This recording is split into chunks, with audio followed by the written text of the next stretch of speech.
ये हम लोगों का खून नहीं है, पानी हो चुका है। हम सोए नहीं, हम मर गए। ये हिंदू धर्म को नष्ट करने के लिए, उनको भ्रष्ट करने के लिए, उनके जीवन यात्रा को बर्बाद करने के लिए ये षड्यंत्र है कि उनको गऊ की चर्बी खिलाई गई। कौन है ये लोग? आजकल जैसे अभी यूथ का दौर चल रहा है, मैं आपको देखता हूँ, आप धर्म को धार्मिक बच्चों को जगाने का काम भी करते हैं, उन्हें समझाने का काम भी करते हैं, लॉजिकल रीजनिंग भी देते हैं। अब एक समस्या महाराज जी आजकल हो गई है, जो कई बार लोग हमसे भी कहते हैं, कैसे पहचाने कि किसको सुने। हर आदमी टीवी बोल रहा है, हर आदमी सोशल मीडिया पे जा रहा है, हर आदमी ज्ञान दे रहा है, और अब तो ऐसा लगता है जो जितना बड़ा ठिठुलोई करता है उतना बड़ा बाबा। क्योंकि मेरे मन में आ गया तो मैंने बोल दिया। और मेरे मन में कब आ गया? जब मेरे सामने पब्लिक बहुत थी। मेरे सामने पब्लिक बहुत है ना। अब तो मैं हूं ईश्वर। ईश्वर तो होगा कहीं होगा, मैंने देखा ही नहीं। मैंने कितने तेजस्वी लोग हैं हमारे पास, कितने शानदार विचार रखते हैं जी। कि हम उस विषय को यूथ को बताएं या समाज को बताएं, वो गलत दिशा में न जाए, इस विषय को समझना बहुत जरूरी। फिर मेरे मन में एक सवाल आता है, आजकल जितने बाबा लोग हैं उनमें भी कंपटीशन हो गया रील को लेके, सब रील वाले बाबा बन गए। ये बड़ी अच्छी बात कही आप।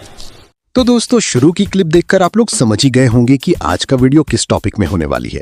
और आप लोग को ये भी पता होगा दोस्तों कि ये बाबा सिर्फ हिंदू मुस्लिम करते रहता है और समाज में सिर्फ और सिर्फ नफरत फैलाने का काम करता है। तो इसीलिए आज इस बाबा का शुभंकर मिश्रा ने अच्छे से धुलाई की, जिसको देखकर आप लोग को बहुत मजा आने वाला है। इसीलिए वीडियो को लास्ट तक जरूर देखना, बहुत मजा आने वाला है। तो चलिए दोस्तों, वीडियो को करते हैं स्टार्ट। एक बार मैं मलुक पीठ वाले महाराज जी जो हमारे वृंदावन में हैं, उनको सुन रहा था कि हमेशा अगर ईश्वर को पाने की इच्छा हो तो प्रामाणिक लोगों के मुख से पुराणों की कथा सुने। और पुराणिक लोगों की प्रामाणिक कथा सुनेंगे तो क्या होगा, आपको जो चीज मिलेंगी ना, वो जो लिखा है पुराण में वो मिलेंगी। आपको वो नहीं मिलेंगी जो उनके मन में आया और बोल दिया। आजकल जैसे अभी यूथ का दौर चल रहा है, मैं आपको देखता हूँ, आप धर्म को धार्मिक बच्चों को जगाने का काम भी करते हैं, उन्हें समझाने का काम भी करते हैं, लॉजिकल रीजनिंग भी देते हैं। अब एक समस्या महाराज जी आजकल हो गई है, जो कई बार लोग हमसे भी कहते हैं, कैसे पहचाने कि किसको सुने। हर आदमी टीवी बोल रहा है, हर आदमी सोशल मीडिया पे जा रहा है, हर आदमी ज्ञान दे रहा है, और अब तो ऐसा लगता है जो जितना बड़ा ठिठुलोई करता है उतना बड़ा बाबा। क्योंकि मेरे मन में आ गया तो मैंने बोल दिया। और मेरे मन में कब आ गया? जब मेरे सामने पब्लिक बहुत थी। मेरे सामने पब्लिक बहुत है ना। अब तो मैं हूं ईश्वर। ईश्वर तो होगा कहीं होगा, मैंने देखा ही नहीं। मैंने अब तो ईश्वर मैं हूं क्योंकि मेरे सामने पब्लिक बहुत है। ये सब क्या देखना पड़ रहा है? अच्छा है मैं अंधा हूं। और उस कंडीशन में संभाल पाना अपने आप को, और फिर वही बोलना, यही प्रामाणिक संतों का काम है, धर्माचार्यों का काम है कि हम उस विषय को यूथ को बताएं या समाज को बताएं, वो गलत दिशा में न जाए। इस विषय को समझना बहुत जरूरी। फिर मेरे मन में एक सवाल आता है, आजकल जितने बाबा लोग हैं उनमें भी कंपटीशन हो गया रील को लेके, सब रील वाले बाबा बन गए। ऐसा वीडियो बनाए जो वायरल हो जाए, और बहुत सारा ऐसा, एक दो नहीं बहुत सारे से कंपटीशन बढ़ गया है। फिर वो भीड़ दिखाते हैं कि देखो जितनी भीड़ आई है, ये प्रमाण है कि असली ज्ञान हम ही दे रहे हैं।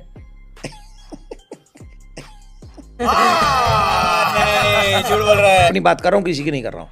आज मैं भी जब कथा करने जाता हूँ तो ठाकुर जी कृपा से 200-400 आदमी तो होते ही होंगे कथा पंडाल में। हजारों आदमी रहते हैं। 200-400 तो रहते ही होंगे। मैं कह रहा हूँ और कम कर लो, 50 कर लो, ठीक है। लेकिन उनके पास 4 नहीं, मेरे पास 50 हैं। इसका मतलब मैं बड़ा साधु हूँ। चुप कर बे कुत्ते। बच्चे 5 समय नमाज अदा कर सकते हैं, तो मेरे बच्चे भी महीने में 2 बार एकादशी का व्रत कर सकते हैं। कौन है ये लोग? कहां से आते हैं ये? मेरे बच्चे भी सुबह उठ के परमात्मा की आरती कर सकते हैं।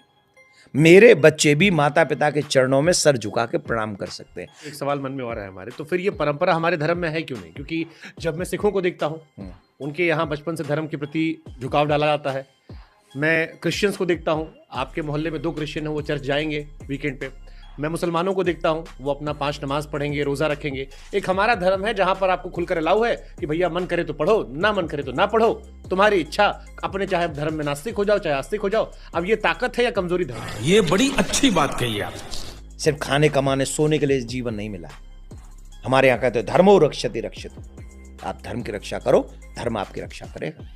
तो अपने धर्म को बचाने के लिए, अपनी बहन बेटियों को बचाने के लिए हमें ये लड़ाई लड़नी पड़ेगी। अब इसका जो दूसरा वर्ग है जो आप लोग की बात से असहमत होता है, वो ये कहता है कि 5-7 साल अटल जी की सरकार रही, 11-12 साल से मोदी जी की सरकार है। अब अगर 17-18 साल में भी हिंदू खतरे में है तो उसका मतलब है पिछले वाले में सुरक्षित था। ये तो बड़ी असहज वाली स्थिति कि अब 17-18 साल बीते, 25-30 साल में आपकी सरकार रही जो कहती रही कि हम हिंदुओं की रक्षा कर रहे हैं, हिंदुओं को बचाएंगे, और उसके बाद भी आज खतरे में है। तो या तो ये वोट बैंक के लिए है या इसी के नाम पर दुकान चल रही है। तो दोस्तों, ये बाबा का कहना है कि भारत में हिंदू खतरे में हैं। इसीलिए शुभांकर मिश्रा ने उसको बोला कि क्या सच में हिंदू खतरे में है या सरकार सिर्फ अपना दुकान चला रही है हिंदुओं के नाम पे। तो आप लोग को क्या लगता है? कमेंट सेक्शन में अपना राय जरूर बताएं। इस धर्म की रक्षा में हम लोग कहां पिछड़ गए कि हमें गऊ की चर्बी खिला दी गई बालाजी के प्रसाद का नाम लेकर और हम मौन बैठे। कौन है ये लोग? ऐसे व्यक्ति को आजीवन या तो कारावास होना चाहिए या उस व्यक्ति को फांसी होनी चाहिए, क्योंकि करोड़ों लोगों की हत्या की है उसने इनडायरेक्ट वे में। महाराज जी, फिर एक सवाल मन में आता है कि सरकार तो उन्हीं की है जो यही बात कहकर सत्ता में आए थे। हिंदुओं की रक्षा, आप यूपी में हम बैठे हैं, यहाँ योगी जी हैं, बगल में दिल्ली है, वहां मोदी जी हैं, और ये उनको भी पता चला, खबर देश भर में चली। तो फिर जो हिंदुओं की सरकार है, फिर वो क्यों उसका प्रतिशोध नहीं कर पाई? आप लोग तो मिलते रहते हैं, आप लोगों ने पूछा नहीं कभी? नहीं, मैं आपसे योगी जी से, मोदी जी से, आपसे योगी जी से, मोदी जी से मैं देखो बहुत कम मिलता हूँ, और जब मिलता हूँ भगवान कृपा करे, मैं सिर्फ इतना जानता हूँ, चाहे कोई भी क्यों कहीं क्यों ना हो, मेरा हर काम मोदी जी नहीं करेंगे, मेरा हर काम योगी जी नहीं करेंगे, मैं क्या करूंगा फिर? अल्लाह के नाम पे दे दे बाबा। ये फंस गया सीएम, इसे पार्टी की मीटिंग समझ के फंस गया। मोदी जी अपना काम करें, योगी जी अपना काम करें, हम अपना काम करेंगे, ये हमारी रिस्पॉन्सिबिलिटी है।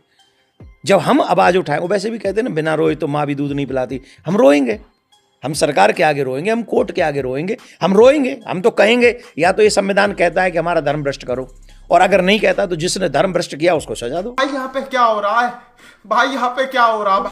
That simple thing. अच्छा, इसको मैं थोड़ा पलट के पूछता हूँ, अगर इसी लेवल की कोई गुस्ताखी किसी और धर्म में हुई होती तब क्या होता? आपको क्या लगता है क्या होता? फिर मैं और आप ये काम नहीं कर रहे होते, आज ब्रॉडकास्ट नहीं कर रहे होते यहाँ। ये घटना 2 महीने पहले हो गई होती ना, तो भी हम और आप ये नहीं कर पाते।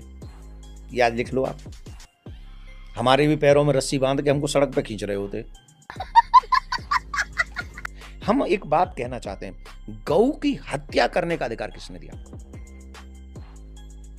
जिसे हम मां कहते हैं, उस बच्ची के लिए हम बता दें, अभी हम एक उसमें थे प्रोग्राम में, चैनल के प्रोग्राम में, उसमें एक मौलवी जी आए थे। उन मौलवी जी ने कहा था कि मैं सबसे कहूंगा कि गौ हत्या नहीं होनी चाहिए, क्योंकि हिंदू लोग इसे मां मानते हैं। कि गौ सेवा में भावुक होकर अगर आप किसी व्यक्ति की हत्या कर दे रहे हैं, तो वो वैसा ही है जैसे कश्मीर में हिंदुओं का नरसंहार हुआ था। ये बड़ी अच्छी बात कही आप। तो दोस्तों, आज का वीडियो यहीं पे हुआ एंड। और आप लोगों को वीडियो कैसी लगी अपना राय कमेंट सेक्शन में जरूर बताएं, और वीडियो अच्छी लगी है तो वीडियो को लाइक, चैनल को सब्सक्राइब जरूर कर दीजिएगा। धन्यवाद।